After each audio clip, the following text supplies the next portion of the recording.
दो चर वाले रैखिक समीकरण युग्म का कुछ एमसीक्यू करने वाले हैं। क्वेश्चन नंबर 1, ऐसे दो युग्म समीकरणों का निकाय जिसमें एक भी बिंदु घनिष्ठ नहीं हो तो उसे डॉट डॉट समीकरण कहते हैं। जब एक भी बिंदु उभयनिष्ठ नहीं होगा तो वैसे केस में वो समीकरण क्या होगा? असंगत होगा। यदि यहाँ पे रहता एक बिंदु उभयनिष्ठ है तो वो होता संगत, और असंगत समीकरण का समांतर आलेख होता है और संगत समीकरण का प्रतिच्छेदी आलेख होता है, और यदि समीकरण आश्रित हो तो उसका आलेख संपाती होता है। संपाती का मतलब होता है एक दूसरे के ऊपर ओवरलैप करना। क्वेश्चन नंबर 2, निम्नांकित रैखिक समीकरणों में से किस समीकरण युग्म का अद्वितीय हल संभव है? अद्वितीय हल का मतलब ये होता है एक और केवल एक हल, और ऐसा तभी होता है जब a1/a2 ये बराबर नहीं होता है b1/b2 के। यदि सारे ऑप्शन को चेक करेंगे तो ऑप्शन नंबर ए में a1/a2 का मान 1/2 आएगा और b1/b2 का मान -1/2 आएगा, और ये एक दूसरे के बराबर नहीं है, तो इसका उत्तर ऑप्शन नंबर 1 होगा। यदि b को चेक करें तो a1/a2 का मान 1/3 आएगा और b1/b2 का मान -1/-3 आएगा, ये दोनों कट के बराबर हो जाएगा। यदि ऑप्शन सी चेक करें तो a1/a2 का मान 1/2 आएगा और b1/b2 का मान -1/2 आएगा। इस प्रश्न का उत्तर ए तथा सी दोनों हो सकता है। यहाँ पे कुछ प्रिंटिंग मिस्टेक है जिसकी वजह से ए तथा सी इस प्रश्न का उत्तर हो सकता है। यदि ऑप्शन नंबर डी देखें तो a1/a2 यहाँ पे 1/2 होगा और b1/b2 -4, इसको यदि आप सॉल्व करते तो ये भी 1/2 आएगा।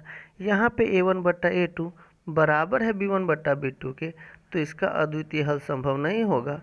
अतः इस प्रश्न का उत्तर ए तथा सी होगा। प्रश्न नंबर 3, यदि x + y = 7 एवं 5x + 12y = 7 हो तो x का मान बताएं। यहाँ पे आप साफ देख पा रहे हैं कि हमको x चाहिए तो हमको y को हटाना होगा, और y हटाने के लिए विलुप्तीकरण विधि का उपयोग करेंगे, और समीकरण 1 में यदि 12 से गुना करते हैं तो ये 12x + 12y = 84 हो जाएगा, और ये 5x + 12y = 7 हो जाएगा। इसको यदि आप घटाएंगे समीकरण 1 से समीकरण 2 को तो ये 12y से 12y कैंसिल हो जाएगा, और 12x में से 5x जाएगा तो 7x, और उसमें से उसको घटाएंगे तो 77 होगा, और इसको यदि आप कट करते हैं तो x का मान 11 आएगा। ऑप्शन नंबर बी इस प्रश्न का उत्तर होगा। जब दो रेखाएं संपाती हो तब इन युग्मों के डॉट डॉट हल संभव है। संपाती होने का मतलब ये है जब आप इसको ग्राफ पे देखेंगे तो ये कुछ ऐसा दिखेगा। संपाती में क्या होता है, दोनों का मान एक ही होता है, दोनों समीकरण कुछ ऐसा दिखता है। a1/a2 ये बराबर हो जाता है b1/b2 के, और ये भी बराबर हो जाता है c1/c2 के, और ऐसा तभी हो पाता है जब एक समीकरण के अनंत हल होते हैं। यदि दो रेखाएं एक दूसरे के प्रतिच्छेदी होती तो इस युग्म के एक हल होते, और यदि दो रेखाएं एक दूसरे के समांतर होती तो इस युग्म के कोई भी हल नहीं होते। तो इस प्रश्न का उत्तर होगा ऑप्शन नंबर ए।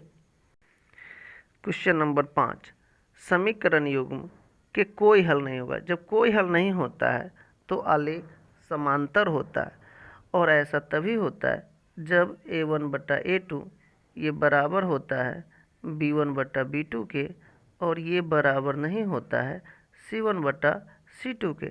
तो यहाँ पे आप देख पा रहे हैं b1/b2 का मान क्या है, 1/2, मतलब यहाँ पे y का जो गुणांक है, यहाँ पे y का गुणांक है, तो समीकरण 2 के y का गुणांक समीकरण 1 के y के गुणांक का 2 गुना है।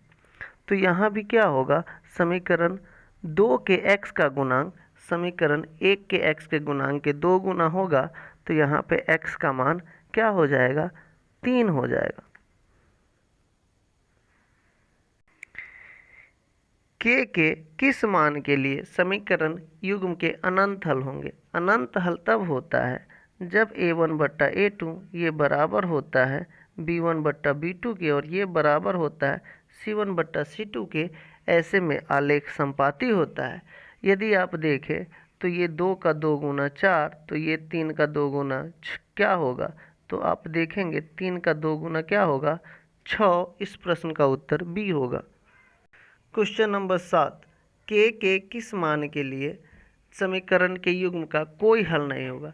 कोई हल नहीं कब होता है, जब आलेख समांतर होता है तो उसका कोई हल नहीं होता है। तो यहाँ पे यदि a1 बट्टा a2 ये बराबर होता है b1 बट्टा b2 के और ये बराबर नहीं होता है c1 बट्टा c2 के, तो यहाँ पे यदि आप देखें तो ये देखिए x का ये कितना गुना है, 3 गुना, तो यहाँ भी y का 3 गुना, 2 का 3 गुना क्या हो जाएगा, 6। इस प्रश्न का उत्तर ऑप्शन नंबर बी होगा।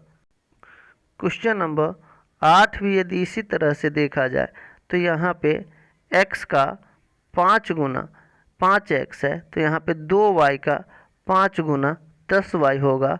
इस प्रश्न का उत्तर ऑप्शन नंबर सी होगा।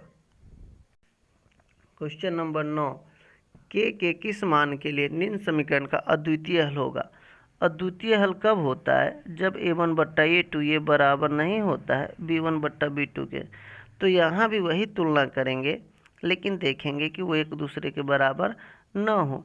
यहाँ पे देखिए ये 2 का कितना है, आधा है, तो यहाँ भी 6 का आधा 3 होगा, लेकिन 3 बराबर नहीं होना चाहिए। तो इस प्रश्न का उत्तर ऑप्शन नंबर डी होगा। कोई भी दो चर वाले रैखिक समीकरण का आलेख कैसा होता है। तो दो चर वाले रैखिक समीकरण को यदि आप आलेख पे रिप्रेजेंट करते हैं तो वह एक क्या होता है, एक सीधी रेखा होता है। ऐसा हर एक सीधी रेखा एक एक दो चर वाले रैखिक समीकरण को बता रहा होता है। तो इस प्रश्न का उत्तर ऑप्शन नंबर बी होगा, सरल रेखा। प्रश्न नंबर 11, अद्वितीय हल होगा। अद्वितीय हल कब होता है, जब a1 बट्टा a2 बराबर नहीं होता है b1 बट्टा b2 के। तो यहाँ भी देखिए ये इसका कितना गुना है, 3 गुना, तो -2 का 3 गुना क्या हो जाएगा, -6 होगा इस प्रश्न का उत्तर। क्वेश्चन नंबर 12, x बराबर 6 y बराबर 4।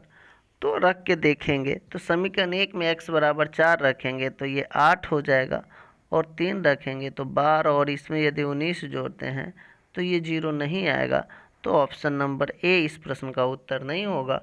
ऑप्शन नंबर बी में चेक करें तो 5 को 6 बार पढ़ेंगे 30, और 7 को 4 बार पढ़ेंगे तो 28 हो जाएगा, और इसमें से यदि 15 घटाते हैं तो ये भी 0 नहीं आएगा। तो बी भी इस प्रश्न का उत्तर नहीं होगा।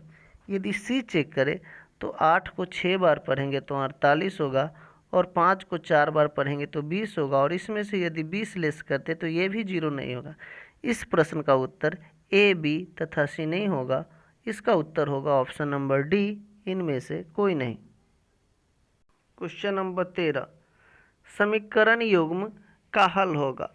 इसका यदि हल देखना है तो आप वैल्यू पुट कर लीजिए। x की जगह पे 1, y की जगह पे 3 रख लीजिए। x की जगह पे 1 रखेंगे तो ये 3 हो जाएगा, और y की जगह पे 3 रखेंगे तो 3 - 6, यदि इसमें आप 3 जोड़ते हैं तो ये 0 नहीं आएगा। तो यदि ऑप्शन नंबर ए अगर समीकरण 1 को ही संतुष्ट नहीं कर पा रहा है तो उसको ऑप्शन नंबर दूसरे समीकरण में रख के चेक नहीं करेंगे। यदि ऑप्शन नंबर बी को देखें तो 3 का पहाड़ा 4 बार पढ़ेंगे तो ये 12 हो जाएगा, और 2 का पहाड़ा 5 बार 10, इसमें से यदि 3 जोड़ते तो ये भी 0 नहीं होगा। तो ये भी इस प्रश्न का उत्तर नहीं होगा। ऑप्शन सी यदि चेक करें तो 3 का पहाड़ा 5 बार ये 15 हो जाएगा, और 9 तो ये 18 हो जाएगा। इसमें भी यदि 3 जोड़ते हैं तो ये 0 के बराबर आ जा रहा है। यदि ये समीकरण 1 को संतुष्ट कर पा रहा है तो इसको समीकरण 2 में रख के चेक करेंगे। तो ये 4 का पहाड़ा 5 बार पढ़ेंगे 20 हो जाएगा, 3 का पहाड़ा 9 बार पढ़ेंगे तो ये 27 हो जाएगा, और इसमें से यदि 47 घटाते हैं तो 0 हो गया। यदि ऑप्शन नंबर सी समीकरण 1 और समीकरण 2 दोनों को संतुष्ट कर पा रहा है, इसलिए इस प्रश्न का उत्तर ऑप्शन नंबर सी होगा। क्वेश्चन नंबर 15, निम्न समीकरण निकाय के किस प्रकार का हल संभव है। तो यहाँ पे a1 बट्टा a2 यदि निकालते हैं तो ये हो जाएगा 2 बट्टा 6, मतलब इसको कटाएंगे तो ये 1 बट्टा 3 आएगा। यदि b1 बट्टा b2 निकालते हैं तो b1 हो जाएगा 3 और b2 हो जाएगा 5। तो यहाँ पे आप देख पा रहे हैं a1 बट्टा a2 ये बराबर नहीं हो रहा है b1 बट्टा b2 के, और ऐसा होता है तो आलेख प्रतिच्छेदी होता है और इसका हल क्या होता है, वास्तविक तथा अद्वितीय। यदि वास्तविक तथा अद्वितीय ऑप्शन में नहीं हो तो एक तथा एक हल ऑप्शन में मिलेगा, तो ऑप्शन नंबर बी हो जाएगा इस प्रश्न का उत्तर। प्रश्न नंबर 16, यहाँ पे सारे x वाले को एक तरफ लिखेंगे तो 0.3x माइनस 0.37x बराबर माइनस 0.3 जोड़ 0.37। इसको यदि इसमें से लेस करेंगे तो 0.07x हो जाएगा, वो भी माइनस का, और यहाँ पे 0.07 होगा। तो यहाँ पे 0.07 से 0.7 कट जाएगा, यहाँ पे ये माइनस है तो उधर जाके -1 बनाएगा, तो x का मान क्या होगा, -1। क्वेश्चन नंबर 17, k का मान निकालना है और x बराबर 1 और y बराबर -1 लिखा हुआ है। तो आप समीकरण 2 में देख रहे हैं कि वहाँ पे k आपको मिल रहा है, तो x बराबर 1 और y बराबर -1 उसी समीकरण में रखेंगे तो ये क्या हो जाएगा, 2k हो जाएगा, -7 -5 बराबर 0 होगा। तो यहाँ पे 2k बराबर हो जाएगा 12 और यहाँ पे k का मान क्या होगा, 6। ऑप्शन नंबर सी इस प्रश्न का उत्तर होगा। प्रश्न नंबर 18, ऐसे प्रश्नों को ऑप्शन के माध्यम से चेक किया जाता है। यदि मान लीजिए 173 में 3 से गुना करेंगे तो इकाई पे 9 आएगा, और यदि 197 में 2 से गुना करेंगे तो इकाई पे 4 आएगा। यदि आप उसको घटाते हैं तो इकाई पे 5 आएगा। तो यहाँ पे देख रहे हैं कि इकाई पे 9 है, तो इस प्रश्न का उत्तर ये नहीं होगा। यदि ऑप्शन नंबर बी चेक करें तो आप उसमें कुछ x 1 से गुना करके और इसमें 2 से गुना करके यदि आप ऐड करेंगे तो ये 149 से बहुत ज़्यादा हो जाएगा, तो ये भी इस प्रश्न का उत्तर नहीं होगा। यदि ऑप्शन नंबर सी देखें तो इसमें 1 से गुना करेंगे और इसमें -2 से गुना करके घटाएंगे तो उत्तर तो निगेटिव में आ जाएगा, तो सी भी इस प्रश्न का उत्तर नहीं होगा। तो ऑप्शन नंबर डी हो जाएगा इस प्रश्न का उत्तर। ऐसे प्रश्नों को एलिमिनेशन विधि से करते हैं, ऑप्शन को छांटिए तो आप जल्दी उत्तर तक पहुंच पाएंगे। क्वेश्चन नंबर 19, ये प्रिंटिंग मिस्टेक है। ये लिखा हुआ है 10 का पावर 2y बराबर 25 है, तो 10 का पावर -y का मान आपसे पूछा जा रहा है। तो आप इसको 10 के पावर y का पावर 2 लिख सकते हैं और ये 5 का पावर 2 है, तो ये पावर से पावर कैंसिल हो जाता है। तो 10 का पावर y का मान क्या होगा, 5, और किसी भी चीज़ का पावर माइनस हो तो उसको 1 बट्टे में लिखते हैं, तो इसका उत्तर क्या होगा, 1/5। यदि आप इस बात को समझें, यदि 2 का पावर -3 होता है तो इस बात का मतलब होता है 1/2 का पावर 3। Question number 20,